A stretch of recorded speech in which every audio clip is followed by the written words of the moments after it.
आइए देखते हैं 1935 के अधिनियम का परिचय। 1935 के अधिनियम का परिचय। अधिनियम का परिचय। अब इसमें जरा समझिएगा। 1935 के अधिनियम के परिचय में देखेंगे कुल भाग। 1935 के अधिनियम में भाग कितने थे भैया? भाग था 15। कितने भागों में बटा था? 15 भाग। जैसे हमारा संविधान भी देखेंगे टोटल कितने भागों में है? 22 भागों में है। तो 1935 के अधिनियम में भागों की संख्या 15 थी।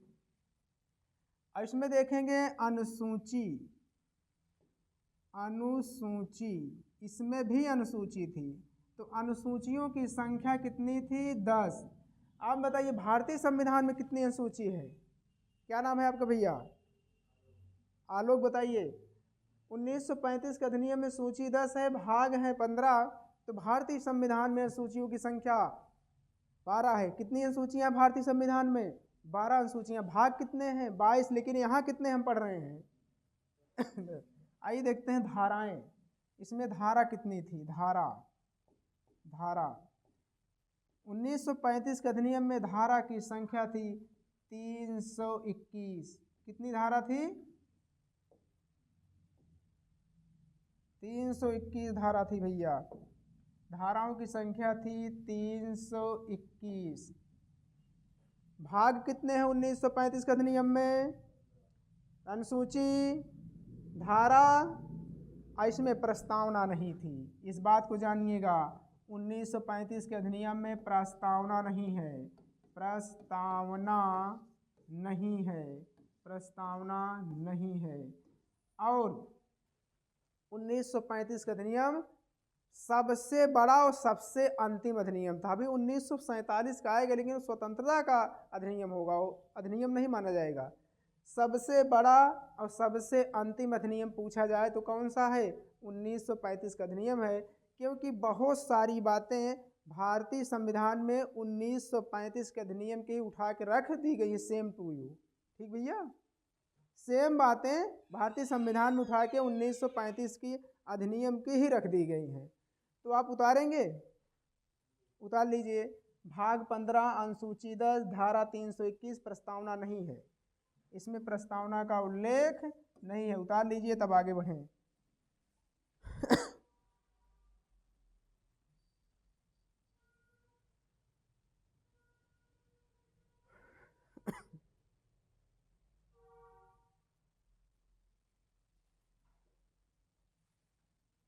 नोट, एक नोट लगाइएगा। नोट में लिखिएगा, यह अंतिम तथा सबसे बड़ा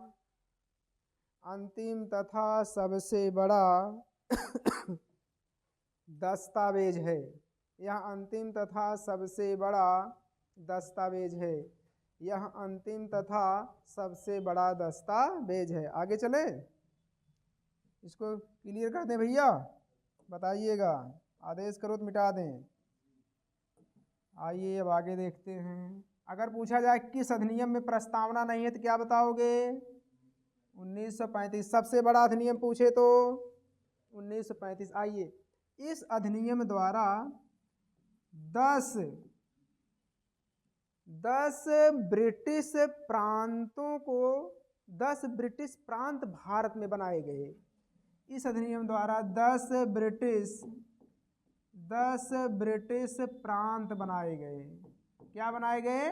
प्रांत बनाए गए। कहाँ बनाए गए भैया? भारत में। कहाँ? भारत में। और इसी अधिनियम के द्वारा 6 कमिश्नरी बनाई गई। 6 कमिश्नरी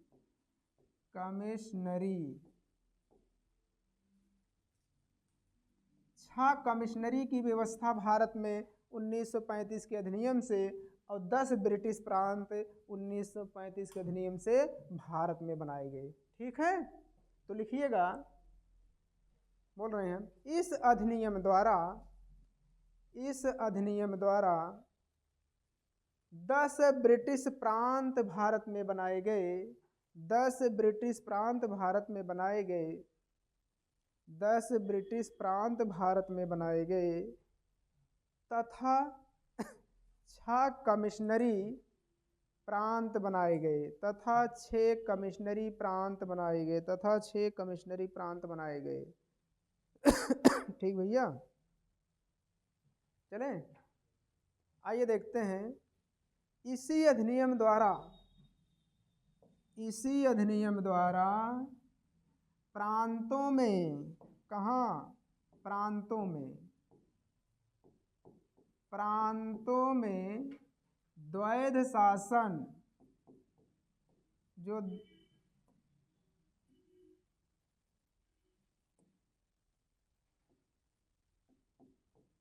द्वैध शासन था समाप्त किया गया। द्वैध शासन क्या हो गया? प्रांतों से समाप्त। 1935 के अधिनियम से प्रांतों में द्वैध शासन समाप्त हुआ, अब केंद्र में द्वैध शासन लागू। पूछा जाता है केंद्र में द्वैध शासन लागू, द्वैध शासन लागू। प्रश्न आप बताइए, किस अधिनियम में प्रांतों में द्वैध शासन लागू हुआ? 1919 में। किस अधिनियम में प्रांतों से द्वैध शासन समाप्त हुआ? 1935 में। द्वैध शासन प्रांत से समाप्त हो रहा है, केंद्र में लागू हो रहा है। अगला पॉइंट लिखिएगा, इस अधिनियम द्वारा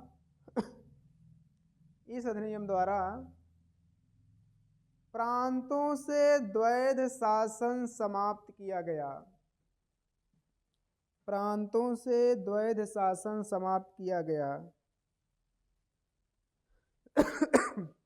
तथा केंद्र में द्वैध शासन लागू किया गया। तथा केंद्र में द्वैध शासन लागू किया गया। केंद्र में द्वैध शासन लागू। आइए आगे चलते हैं। इसी अधिनियम में विषयों का बंटवारा हो जाएगा। आइए देखते हैं, इसी अधिनियम में विषयों का बंटवारा। इसी अधिनियम के तहत विषयों का बंटवारा होगा। विषयों का बंटवारा। एक बटेगा संघीय सूची।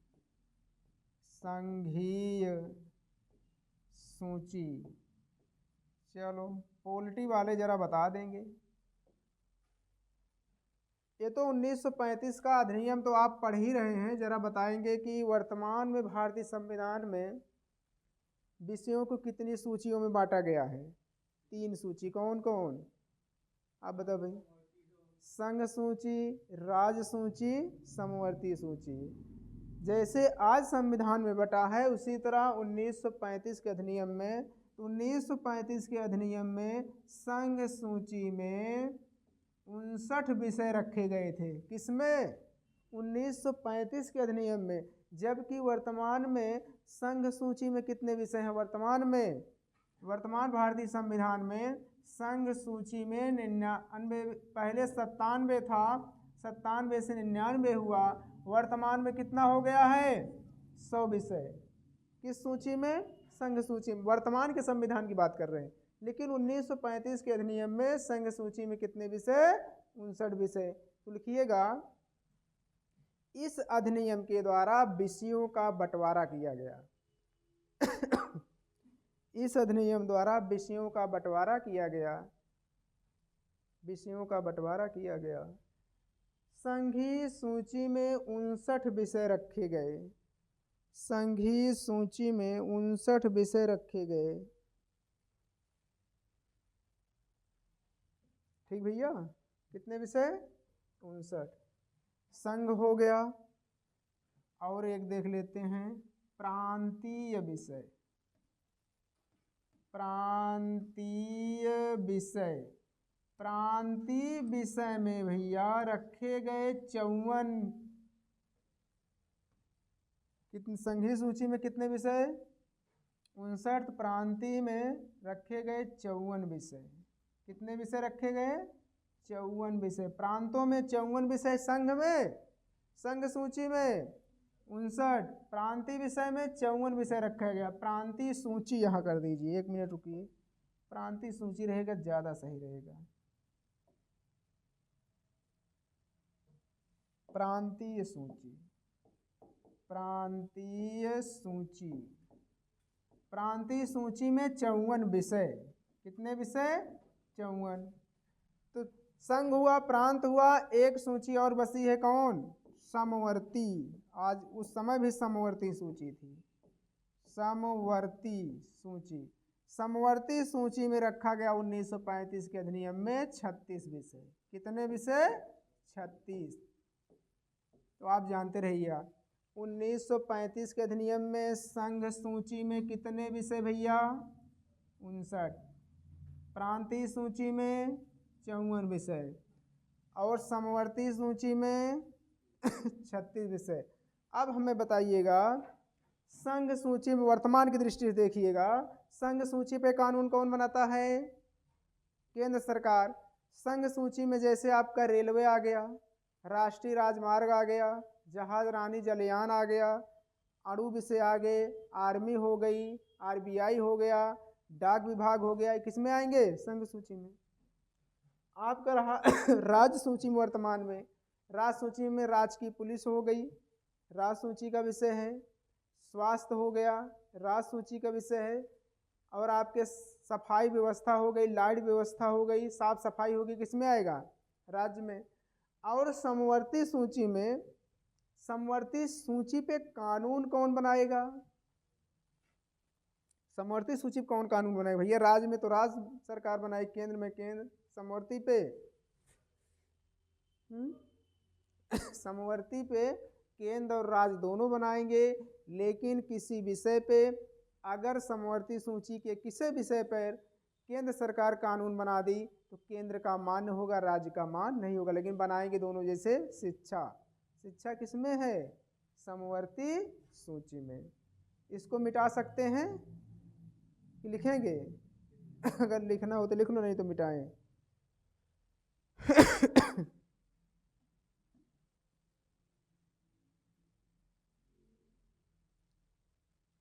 समवर्ती सूची में 36, संघीय 59, प्रांत में 54। चले बोलिएगा। आइए 1935 के अधिनियम से ही भैया, 1935 के अधिनियम में भारत में संघीय न्यायालय की स्थापना हुई। किस न्यायालय की? संघीय न्यायालय, संघीय न्यायालय की स्थापना हुई। स्थापना, संघीय न्यायालय की स्थापना। अब बात आती है संघीय न्यायालय की स्थापना कहाँ होती है? कहाँ होती है? तो संघीय न्यायालय की स्थापना होती है आपके दिल्ली में। कहाँ होती है? दिल्ली में। और संघीय न्यायालय की स्थापना किस अधिनियम में? 1935 के अधिनियम में, दिल्ली में। तो ये होता भैया 1935 के अधिनियम के द्वारा, 1935 के अधिनियम के द्वारा भैया होता है इसका 1 अक्टूबर 1937 को। कब हुआ? 1 अक्टूबर 1937। संघीय न्यायालय की स्थापना 1935 के अधिनियम द्वारा 1 अक्टूबर 1937 को। कहाँ? दिल्ली में। अब इसके मुख्य न्यायाधीश, मुख्य न्यायाधीश, न्यायाधीश, इसके मुख्य न्यायाधीश थे मॉरिस गोयर। कौन थे? Morris GoAir, Morris GoAir. जबकि जब कोलकाता में न्यायालय की स्थापना हुई थी 1773 रेगुलेटिंग एक्ट के द्वारा 1774 में, तब वहाँ के न्यायाधीश थे इम्पे वो केवल कोलकाता का था। यहाँ किसकी बात हो रही? संघ, ये पूरे भारत का है, संघीय न्यायालय पूरे भारत का है। और जब आप 73 में देखे थे कोलकाता के न्यायालय में, तो वहाँ इल्जा इम्पे के साथ साथ 3 और थे। कौन? चैम्बर, लिमेस्टर और हाइड, 3 वहाँ थे। लेकिन यहाँ न्यायाधीश हैं 6। सहायक न्यायाधीश कितने हैं? 6 हैं सहायक न्यायाधीश। सहायक न्यायाधीश, सहायक मत लिखिए, ये थोड़ा अटपटा लग रहा है, लिख देते हैं अन्य न्यायाधीश ना, यहाँ लिख देते हैं तो मिट गया। मुख्य न्यायाधीश हो गए, इधर लिखते हैं अन्य न्यायाधीश। अन्य न्यायाधीश जो थे भैया, उनकी संख्या थी 6। कितने थे? 6 न्यायाधीश। तो आप बताइएगा एक बार, 1935 में संघीय न्यायालय की स्थापना होती है, कहाँ होती है? दिल्ली में। 1935 के अधिनियम के द्वारा संघीय न्यायालय की स्थापना 1 अक्टूबर 1937 को। इसमें मुख्य न्यायाधीश मॉरिस गोयर साहब थे और 6 अन्य न्यायाधीश थे। टोटल कितने? 7। आज भी भारतीय संविधान में विधान है कि भारतीय संविधान में न्यायाधीशों की संख्या जो है 7 + 1, 7 क्या है? न्यायाधीश होंगे, 1 मुख्य न्यायाधीश। लेकिन समय समय पे न्यायाधीशों की संख्या बढ़ती चली गई। जैसे 1956 में 7 से हो गई 11, उसके बाद 1978 में 18 हो गए, वर्तमान में देखा 86 में 26 न्यायाधीश हुए, वर्तमान में देखेंगे तो 2019 के अनुसार टोटल 33 + 1, टोटल न्यायाधीशों की संख्या कितनी है? 34 है। लेकिन हम पढ़ क्या रहे हैं? 1935 का अधिनियम। इतनी बात भैया समझ में आ गई? पक्का? ऐसे उतार लीजिए, फिर आगे बढ़ जाए हम।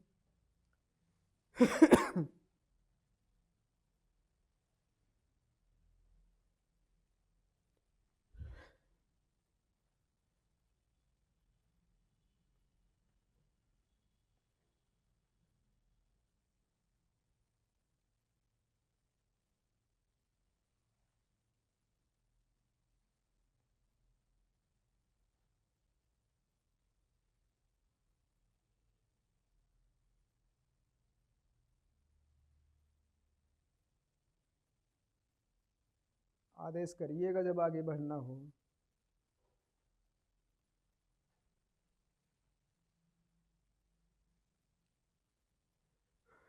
चलें अब आइए देखते हैं। इसी संघीय न्यायालय में, रुकिए, ऊपर नहीं नीचे लिखते हैं, ज़्यादा सही रहेगा। मॉरिस गोयर मुख्य न्यायाधीश थे संघीय न्यायालय के। मॉरिस गोयर मुख्य न्यायाधीश थे संघीय न्यायालय के। ठीक भैया, संघीय न्यायालय के मॉरिस गोयर थे। अब आइए, इसमें भारतीय न्यायाधीश कौन था? 6 में भारतीय न्यायाधीश भी थे। 6 में भारतीय न्यायाधीश, भारतीय न्यायाधीश,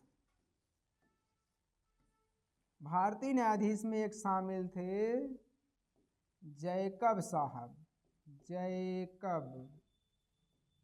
जैकब थे, और एक थे एम.एस. सुल्तान। एम.एस. सुल्तान।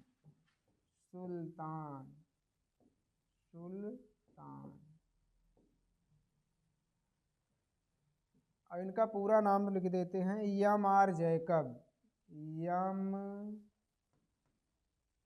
एम.आर. जैकब साहब थे, एम.एस. सुल्तान।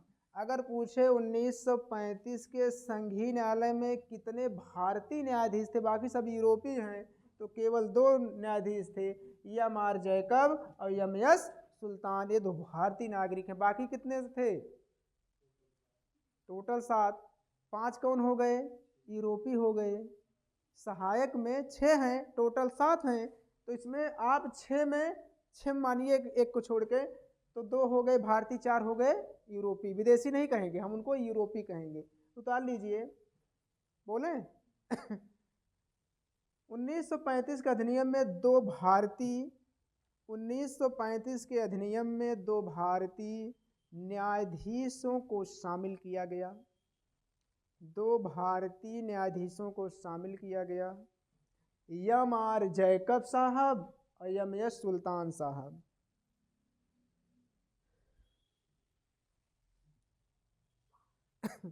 एम आर जैकब साहब और एम एस सुल्तान, ये हैं भारतीय।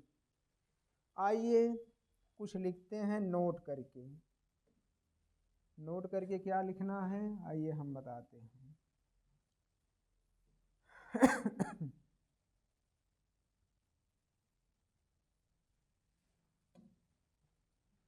इस संघी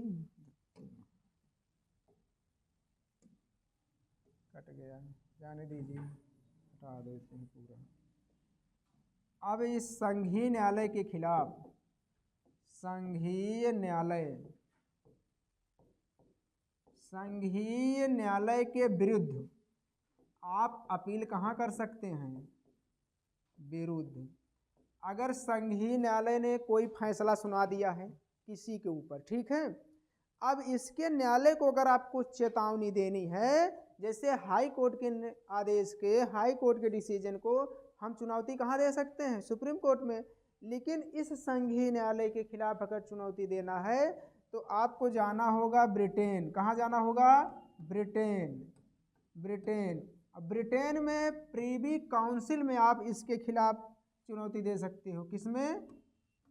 प्रीवी काउंसिल में। प्रीवी काउंसिल। संघीय न्यायालय के विरुद्ध आप मुकदमा कहाँ दायर कर सकते हैं? लंदन स्थित प्रीवी काउंसिल में। तो आप जाएंगे ब्रिटेन, ब्रिटेन में ही तो लंदन है, वहाँ जाकर के आप अपना मुकदमा दर्ज करा सकते हैं कि माननीय श्री संघीय न्यायालय ने हमको जो आदेश दिया है, जो हमको सजा दी है या कुछ डिसीजन दिया है, हमारे पक्ष में वो नहीं है, हम गलत नहीं है, तब भी हमें गलत ठहराया जा रहा है। आप वहाँ वकील के माध्यम से चुनौती दे सकते हैं। नोट लिखिएगा, इसके निर्णय के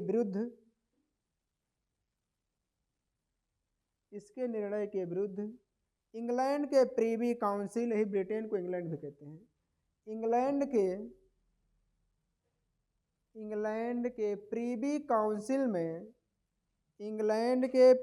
काउंसिल में चुनौती दे सकते हैं या अपील की जा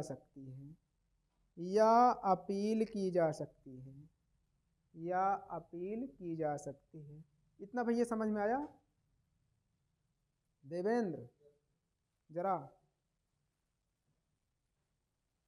देखिएगा।